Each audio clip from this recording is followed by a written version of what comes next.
नमस्कार जंटे में स्वागत है आपका। मैं हूं योगेंद्र। आप देख रहे हैं खास खबर। खास खबर में हम बात करेंगे राजस्थान की घटनाओं की। राजस्थान में कई समय से पुलिस का ऑपरेशन चल रहा है, वारंटीज को उठा करके बंद करना, जेल भिजवाना। मकसद एक ही है कि अपराधियों में दहशत और भय का वातावरण बने, आम जन में भरोसा। जो पुलिस का स्लोगन है, अपराधियों में डर, अपराधियों में भय और आम जन में विश्वास, ये वर्षों से चला आ रहा है। लेकिन उस बात यही पुलिस में का खौफ अपराधियों में रहे, उसको लेकर के पिछले दिनों जब हमारी चर्चा हुई थी तो ये भी थी कि हमारे यहाँ पे भी करंट काफ़ी है और कई मुठभेड़ के अंदर पाँव में गोलियां भी लगी हैं। जो अपराधी पुलिस को धौंस दिखाते थे या फिर कहूँ कि अपने दुस्साहस के जरिए ललकारने की कोशिश करते थे, अब वो जीवन भर अपाहिज की तरह चलेंगे। ये भी, इसका भी मकसद एक ही था कि शायद अपराधियों की कमर टूटेगी। लेकिन एक तरफ अभियान और दूसरी तरफ विदेश में बैठे ऐसे गैंगस्टर धमकी देते हैं व्यापारियों को कि आप इतने करोड़ की व्यवस्था रखिए, मिलके चलोगे तो ठीक रहेगा। और उसके बाद में चुनौती देते हुए पुलिस का गार्ड भी बैठा दिया जाता है वहां पे और फायरिंग करते हुए एक दहशत का वातावरण बनाने की कोशिश करते हैं। एक वारंटी को पकड़ने के लिए पुलिस जाती है, पुलिस कर्मियों की पिटाई कर देते हैं, SHO सहित। हालांकि घटना कोई नई नहीं है, इससे पहले भी कई घटनाएं हुई हैं। लेकिन सवाल यह है कि दुस्साहस टूट क्यों नहीं पा रहा।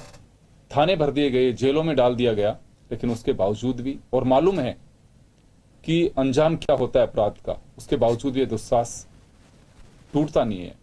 आखिर वजह क्या है, इसको लेकर हम चर्चा करेंगे। चलिए, सियासत अपनी जगह है लेकिन इसकी डेप्थ में जाने की भी कोशिश करेंगे। हमारे साथ राजस्थान पुलिस सेवा के पूर्व अधिकारी योगेंद्र जोशी साहब हैं, भाजपा से हमारे साथ शैलेंद्र सिंह जी हैं, कांग्रेस से राजेंद्र आर्य साहब हैं। सभी का स्वागत है। मैं जोशी साहब आपके पास आना चाहूंगा। हम लोग 2 दिन पहले ही बात की थी कि थानों के अंदर अपराधियों को लाके भर दिया गया, बड़ी अच्छी बात थी, आपने भी अप्रिशिएट किया। कायदे से तो ये साल भर चलना चाहिए सिलसिला, ये अधिकार पुलिस के पास में है। लेकिन कोई बात नहीं है, अगर अभी भी ला करके अपराधियों की कमर तोड़ी जाती है तो बहुत अच्छी बात है। लेकिन 2 दिन बाद ही सुजानगढ़ में, तो शायद उसी दिन की बात है, और 1 दिन पहले ही उदयपुर में पुलिस पे जिस तरह से एक हमला किया गया, क्या कारण क्या है ये कि ये जो डर होना चाहिए अपराधियों को हो नहीं पाता, और जो दुस्साहस है वो कुचल दिया जाना चाहिए लेकिन वो टूट नहीं पा रहा। देखिए योगेंद्र जी, इन सब के पीछे राजनीति है, इसके अलावा कुछ नहीं है। आप अगर ये सोचते हो कि साहब पुलिस की कोई लापरवाही है या पुलिस काम करना नहीं जानती है, ऐसा नहीं है। जो अपराधी हैं उनमें दुस्साहस तभी आता है जब उनको संरक्षण देने वाले उनके पीछे खड़े रहते हैं। और आप देखिए, उस व्यापारी के पास सुरक्षा के लिए 2 पुलिसकर्मी लगा रखे हैं हथियार सहित, फिर भी हिम्मत देखिए कि वो आते हैं मोटरसाइकिल पर और फायरिंग करते हैं। इसी तरह से उस उदयपुर की घटना के अंदर 7 पुलिसकर्मियों के ऊपर पूरा गोलबंद करके और अब वार किया जाता है, हथियार छीन लिए जाते हैं। इसी तरह से कोटा के अंदर जो अपने लोकसभा के अध्यक्ष हैं, उनके कर्मचारियों के साथ मारपीट करते हैं। मेरा एनालिसिस ये है कि इन सभी प्रकार की चीजों के पीछे राजनीतिक संरक्षण है। ये मत कहिए बिल्कुल कि पुलिस कमजोर है या इस तरह की कोई बात है। मेरा ये कहना है कि अगर राजनीतिक संरक्षण अगर अपराधियों को मिलेगा, आप देख रहे हैं अब बिहार के अंदर एक अपराधी को जेल से छुड़ाने के लिए जेल मैनुअल में परिवर्तन कर दिए। अब आप देखिए, दिल्ली के अंदर जो जेल में बंद है वो मालिश करवा रहे हैं। तो जनता ये सब देखती है, और जनता जब देखती है तो पुलिस की छवि बिगड़ती है इसके अंदर, जेलों के कर्मचारियों की छवि बिगड़ती है इसके अंदर, कि ये पुलिस वाले जो पकड़ने आए हैं ये राजनीतिक उद्देश्यों की पूर्ति के लिए पकड़ने के आए हैं, ये अपराधी को पकड़ने नहीं आए। तो पब्लिक के अंदर ये आम धारणा हो गई कि हमारे राजनीतिक दल के जो लोग हैं ये अपराधियों को संरक्षण देते हैं। 24 घंटे टीवी में आप देख लीजिए, कौन किसको संरक्षण दे रहा है, कौन किसकी तरफदारी कर रहा है, कौन किसको छुड़वा रहा है, जेल की क्या स्थिति है। मतलब हर जगह ये स्थिति हो गई है कि पब्लिक के अंदर कानून का डर नहीं है। देखिए, मैं बताऊं आपको कि पब्लिक के अंदर राजनीतिक लोगों का विश्वास खत्म हो गया। सबसे पहली बात, अगर आज हमारे देश के राजनीतिक लोग बिना पुलिस सुरक्षा के जा ही नहीं सकते कहीं। आज स्थिति ऐसी कर दी है। आप अगर ये सोचते हो कि राजनीतिक दल में पुराने समय के ऐसे लोग हैं जो अकेले भीड़ में चले जाया करते थे, आज इनमें दम नहीं है। बिना सुरक्षा के ये किसी भीड़ के अंदर किसी जनता का सामना ये लोग नहीं कर सकते हैं। मैं और ये बता देना चाहता हूं कि जो पुलिस की कार्यविधि थी पहले और अब में उसमें भी परिवर्तन आया है। परिवर्तन क्या आया है? मैं जब गढ़ीबाजना, बयाना और मासलपुर में जब एसएचओ था, जब वहां जीप नहीं थी, वहां वायरलेस नहीं था, बिजली नहीं थी, लेकिन हम रात में ट्रक में बैठ करके गांव में जाते, रात्रि विश्राम करते थे। अब ये पुलिस वाले पिटे क्यों हैं? क्योंकि एसएचओ बाहर नहीं निकलता है। हर थानों में एसी लग गए, कूलर लग गए, ये थानों से बाहर निकलने की इनकी आदत नहीं रही। हम साहब 12-12 किलोमीटर हथियार लेके जंगल में डांग में जाते थे, रात में गांव में विश्राम करते थे, उस गांव के लोगों से बात करते थे, गांव के लोग हमारी बात का समर्थन करते थे, हम अपराधी को पकड़ने जाते, गांव हमारा सपोर्ट करता था। अब क्या हो गया है कि आज की स्थिति में लोगों को यह है कि ये पुलिस अपराधियों का सपोर्ट करती है, राजनेताओं का सपोर्ट करती है, इसलिए पब्लिक के अंदर से उनके दिमाग में। मैंने जब किसी से बात की तो दो बातें निकल करके सामने आ रही। आप सही कह रहे हैं कि एक तो संरक्षण, किसी न किसी का संरक्षण होता है उसमें, दूसरा करप्शन भी एक बहुत बड़ा सिर उठा करके चलता है। लगता है कि घूस के जरिए किसी भी शॉर्टकट मेथड से हम छूट करके बाहर आ जाएंगे तो परवाह नहीं करता। ये मुझे लगता है कि समाज के सामने बहुत बड़ी चुनौती है। गवर्नमेंट तो अपना काम करेंगी और राजनीतिक दल हैं वो अपना काम करेंगे कि इसमें भी कोई बड़ी बात नहीं है कि कोई नई बात हो कि चलिए सब आरोप लगाए जा रहे। आरोप ऐसे ही लगते रहते हैं। मैं शैलेंद्र जी आपके पास आना चाहूँगा। घटना कोई नई नहीं है, लेकिन चिंता वाली घटना है कि पहली बार ऐसी घटना हुई प्रदेश में। बहुत बड़ा ये तो क्या हो गया। ऐसी घटनाएं पहले भी हुई हैं, लेकिन हम ये कहें कि वर्तमान सरकार की जिम्मेदारी है या ये लोग कहें कि नहीं ये तो बेवजह इस पर राजनीति कर रहे हैं, पूर्ववर्ती वक्त भी ऐसा हुआ करता था, ये कोई प्रचलन की बात नहीं है। हमें उस तय में जाने की कोशिश करनी चाहिए। अगर सरकार में अगर बीजेपी भी होगी तो क्या करेगी? पुलिस के जरिए अपराधियों को उठा करके लेके आ सकती है, यही करेगी और तो कुछ कर नहीं सकती।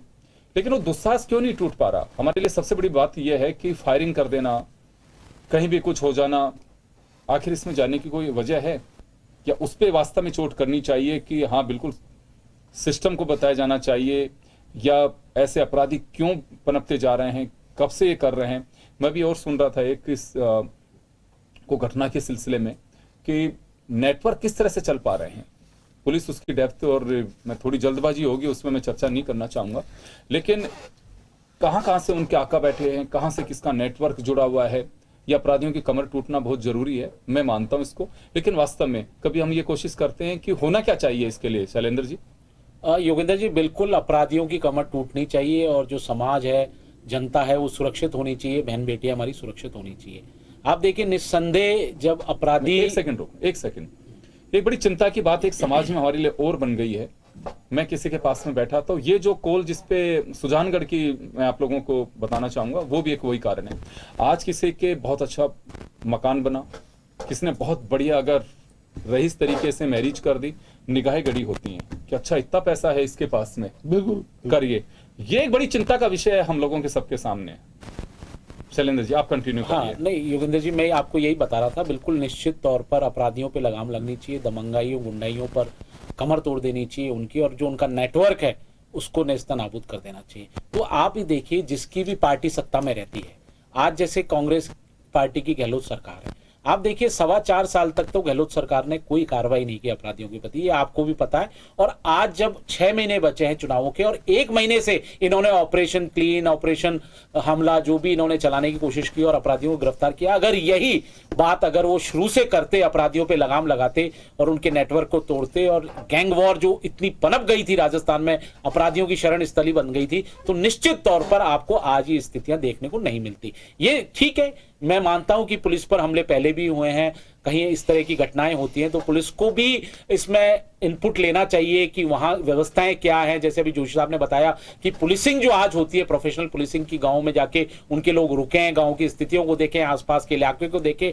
कि जब अगर हम आएंगे पकड़ने तो वहां क्या स्थिति बन सकती है, क्या नहीं बन सकती, ये शायद पुलिस नहीं करती। और सबसे बड़ी बात जो होती है, जो भी शासन में होता है, जिसकी भी सरकार होती है, उसकी जिम्मेदारी ये होती है कानून व्यवस्था को सुदृढ़ रखना। जिस तरह से आपने देखा यूपी की योगी आदित्यनाथ जी की सरकार, भारतीय जनता पार्टी की सरकार, किस तरह से उन्होंने 5 साल में अपराधियों की, माफियाओं की, दमंगाइयों की, गुंडाइयों की कमर तोड़ दी। आप देखिए तो कहीं ना कहीं आपको सुदृढ़ निर्णय लेने पड़ेंगे, आपको इच्छा शक्ति रखनी पड़ेगी सरकारों को कि हमको कानून व्यवस्था सुदृढ़ करनी है, जनता को हमको लाभ देना है, जनता की सुरक्षा करनी है। अब आप 4.25 साल तक तो सोते रहे, कुर्सी की लड़ाई में आपने सबको छूट दे दी, विधायकों को लूट की छूट दे दी, आपने अधिकारियों को लूट की छूट दे दी, आपका कंट्रोल रहा नहीं, कानून और शासन व्यवस्था बची नहीं, चरमरा गई। अब जब 6 महीने बचे हैं, अब आपने 1 महीने पहले जब अभी एडीजे क्राइम बदले दिनेश एमएन, उन्होंने जो कार्रवाई की, निश्चित तौर पर वो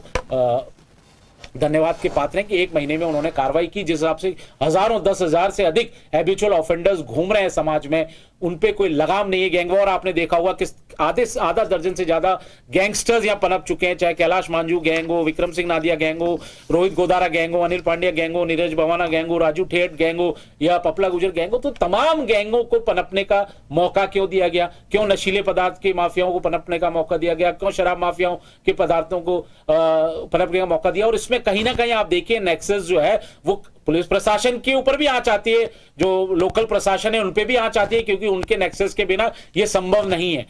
आप कहीं ना कहीं इनको संरक्षण दे रहे हैं, तभी ये पनप रहे हैं। तो मजबूती से शासन हो, अगर शासक की इच्छा शक्ति सुदृढ़ है, वो चाहता है कि मेरे राज्य में अपराध नहीं हो, तो वो कर सकता है, लगाम लगा सकता है। मैं आपको निश्चित तौर पर कहता हूं, जैसे यूपी में लगी। राजेंद्र जी, सुना भी आपने।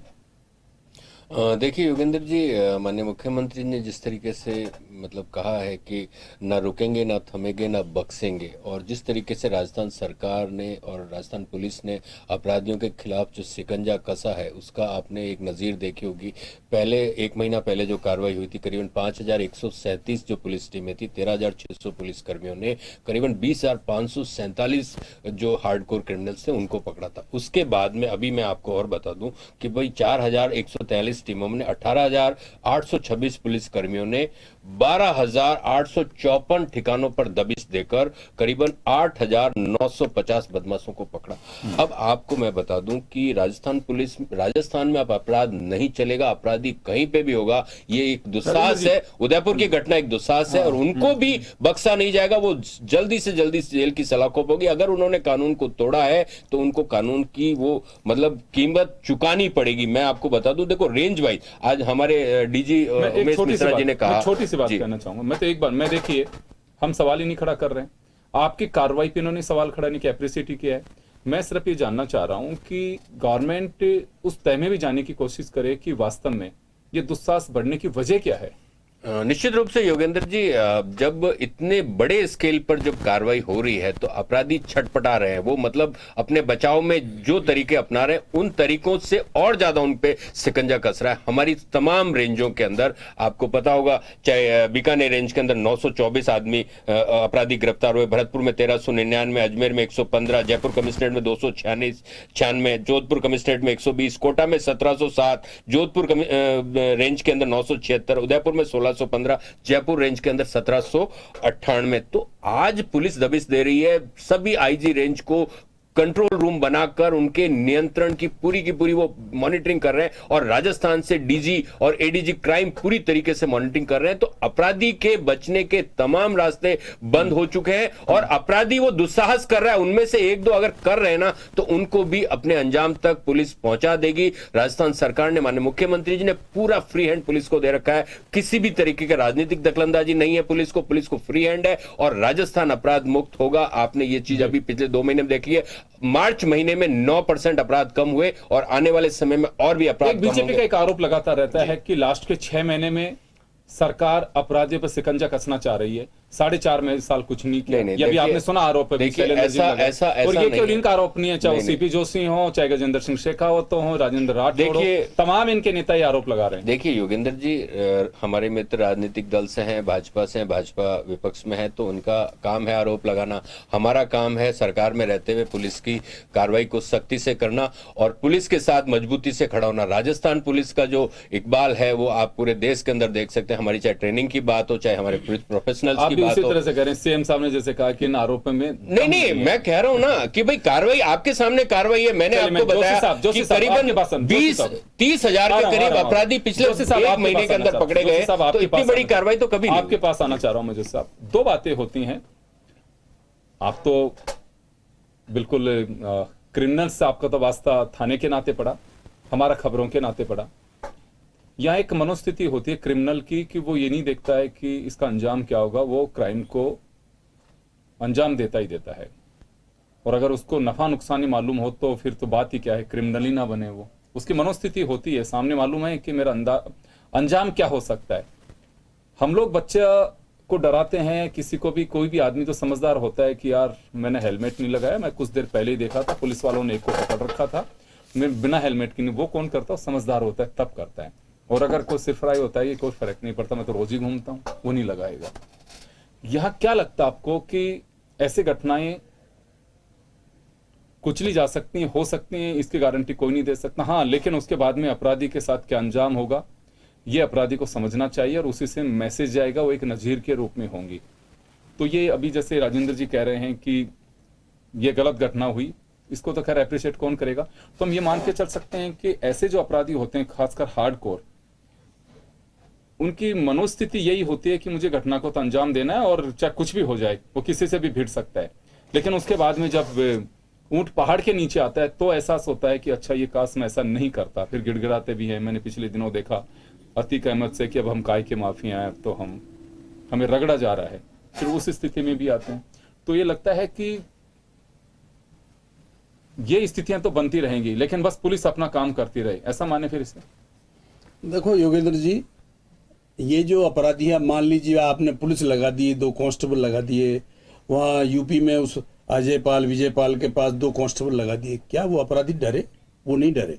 उनको ये अच्छी तरह से पता है पहले क्या होता था, थाने के आगे और घोड़े के पिछाड़ी नहीं जाना, कितना डर होता था लोगों को। आज स्थिति क्या है, हम थाने में भी जाने को तैयार हैं, हम जेल में भी जाने को तैयार हैं, जेलों में सब सुविधाएं मिल जाती हैं। और इस प्रकार के जो अपराधी हैं जो चैलेंज करके गोलियां चलाते हैं, इनको अपने भविष्य की जानकारी है। ये अगर इनके गोली ना लगे और मरे नहीं तो ये आखिर में छूट जाते हैं। हमारी न्यायपालिका जो है और जो कार्यपालिका है और जो पुलिस की कार्यप्रणाली है, इन अपराधियों को सूट करती है, हमारे देश के राजनेताओं को सूट करती है, इसीलिए उसमें परिवर्तन नहीं करते।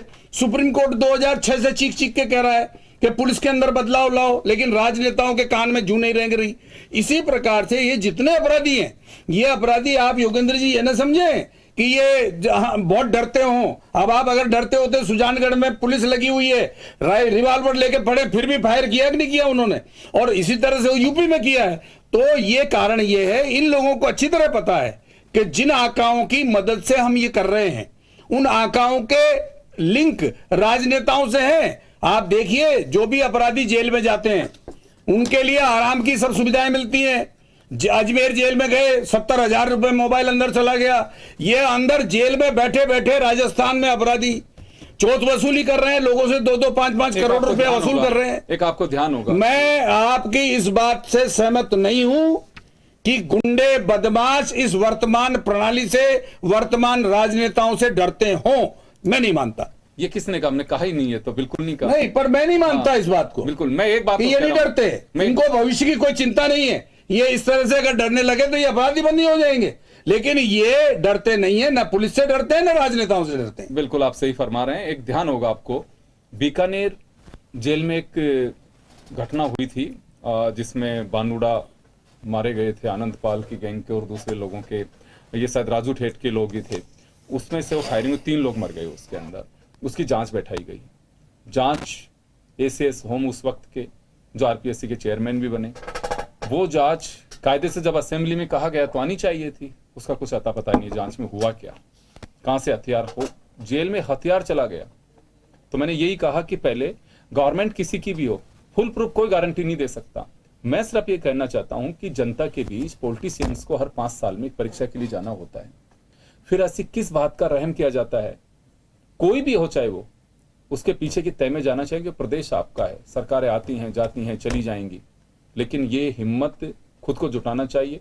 और जो आप कह रहे हैं कि कहीं ना कहीं वो संरक्षण होता है, उनको ये बचाव का रास्ते का पता होता है कि मैं इस तरह से निकल जाऊंगा, ये बड़ा गंभीर बात होती है कि जेलों में हथियार चले जाते हैं, खाने पीने की सामग्री। और ये तो जैसे ऐसे मानिए कि मैं वो पढ़ रहा था आनंद पाल के बारे में, जब वो अजमेर जेल में थे, कैसे ड्राई फ्रूट्स, कितने फ्रूट्स, कितना क्या होता था, जिम की सारी सुविधाएं, वो तो जैसे हो कि इस तरह योगेंद्र से। जी, हाई कोर्ट, माननीय हाई कोर्ट के न्यायाधीश, माननीय सुप्रीम कोर्ट के न्यायाधीश सुनवाई से अपने को अलग कर लेते हैं। ऐसे- ये इस भारत की राजनीति है, ये इस भारत की न्याय व्यवस्था है कि वो अलग कर लेते हैं। कौन से कानून में लिखा हुआ है कि कोई न्यायाधीश ये कहते हैं साहब मैं इस चीज की सुनवाई नहीं करूंगा?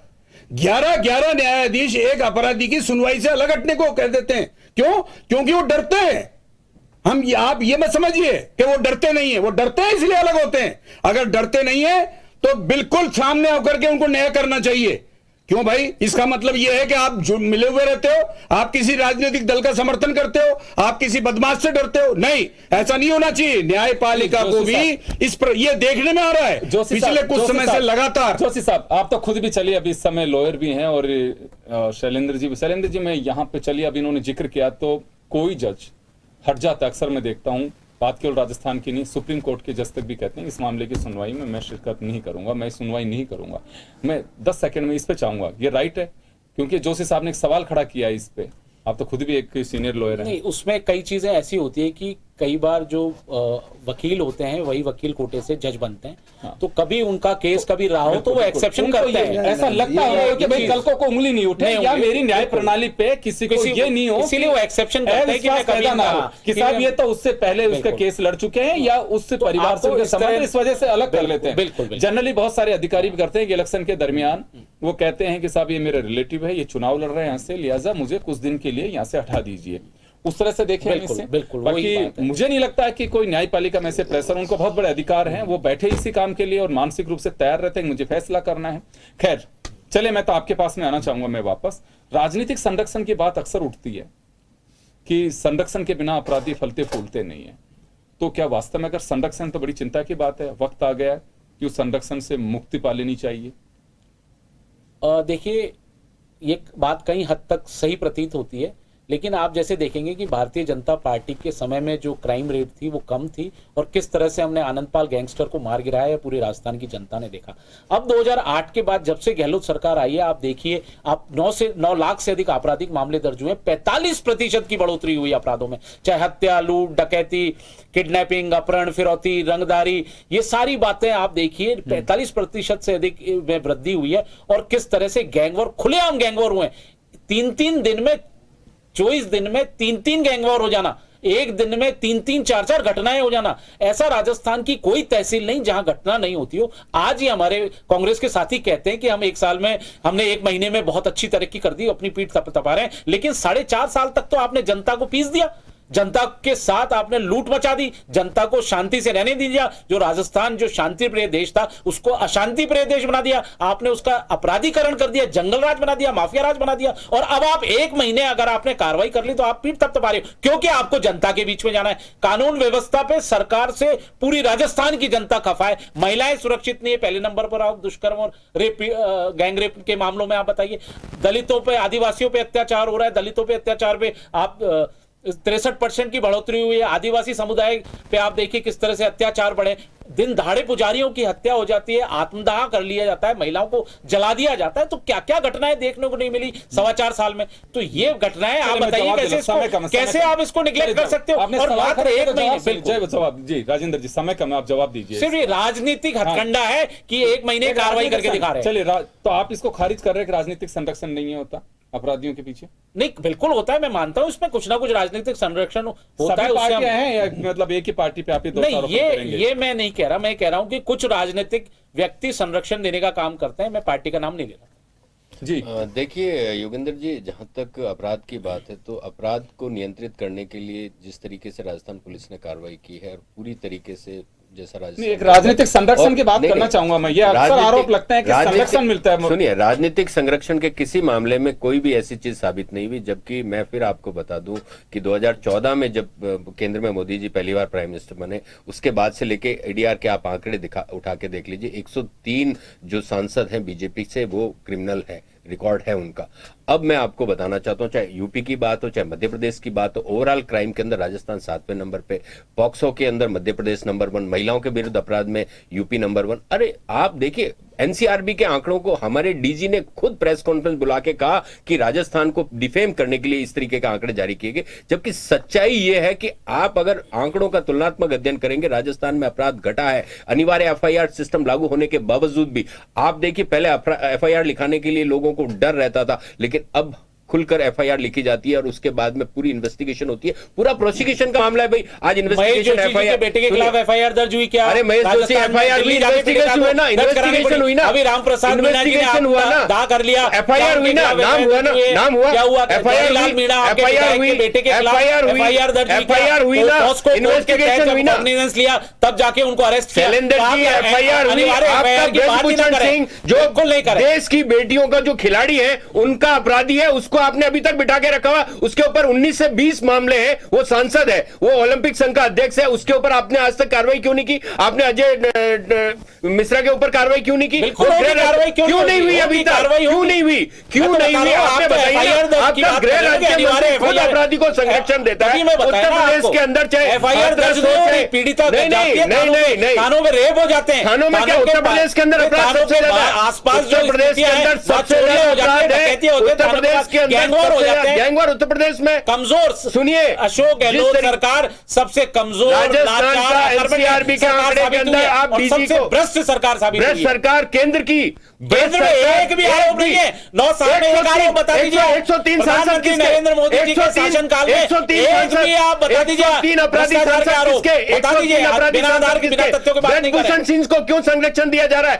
बेटियां वहां पे बैठी हुई है जंतर मंतर के ऊपर, निश्चित तौर पर कार्रवाई होगी। क्यों? कब तक, कब होगी निश्चित कार्रवाई? होगी। कोई भी अभी तक ने उनसे बात की क्या? जिन बेटियों को पूरे देश के अंदर, दुनिया के अंदर नाम रोशन किया, उन बेटियों का यौन शोषण करने वाला सुरक्षित गुमराह ब्रजभूषण सिंह पे कब कार्रवाई होगी? बताइए आप मेरे को। चलिए मैं दोनों को रोकना चाहूंगा, 10 सेकंड सर, समय हो चुका अपना। ये राजनीतिक दल इसी तरह से लड़ते ये पिक्चर है, ये पिक्चर है सामने। यही पिक्चर है। नहीं, मैं आपको पिक्चर क्या? बताऊं, ब्रजभूषण सिंह का तो भारत ताजा के मामला है। अंदर, भारत के अंदर खिलाड़ियां, जितने मुकदमे दर्ज अंतर्राष्ट्रीय होते हैं, स्तर की पदक विजेता उसमें खिलाड़ियां धरने पे 5% बैठी है। मुकदमों में सजा मिलती है। हमारी रेट ऑफ सजा देखिए। हम इतनी बड़ी न्यायपालिका, कार्यपालिका, विधायिका लेके बैठे हुए हैं, इतनी पुलिस की फौज लेके बैठे हैं, लेकिन सजा नहीं मिलती है। बहुत अच्छी बात बताइए आपने, बहुत बड़ी बात बताइए, क्योंकि वो जो ट्रायल से ट्रायल गुजरते हैं, तो मैंने एक रेप विक्टिम से बात की कि ये सब आप केस विड्रॉ क्यों कर रही हैं, जयपुर का मामला है। तब उन्होंने कहा कि बता नहीं सकती मैं कि कितना लंबा समय चलता है, और मुझे लगता है कि हालात से ही कंप्रोमाइज करना ज्यादा ठीक रहेगा। बहुत पहले की बात है ये। तो ये सबसे बड़ी बात है। हालांकि अब इन्वेस्टिगेशंस, काफी केस ऑफिसर्स स्कीम आ गई, पॉक्सो में मामले दर्ज होने लग गए, बहुत सारी चीजें हैं, तो उससे न्याय थोड़ा त्वरित मिला है। दूसरा, न्याय प्रणाली को दुरुस्त करने के लिए पुलिस ऑफिसर्स भी, न्याय प्रणाली में जो लोग हैं वो भी फास्ट कर रहे हैं, ताकि एक मैसेज भी जा सके अपराधियों में कि देखिए इतने दिन में हमने इस घटना को लेकर के फैसला दे दिया। आपको ध्यान होगा बहुत सारे इस तरह की चीजें भी आती हैं। चले, बहुत बहुत शुक्रिया आप सभी का, और खास खबर में इतना ही। दीजिए इजाजत, नमस्कार।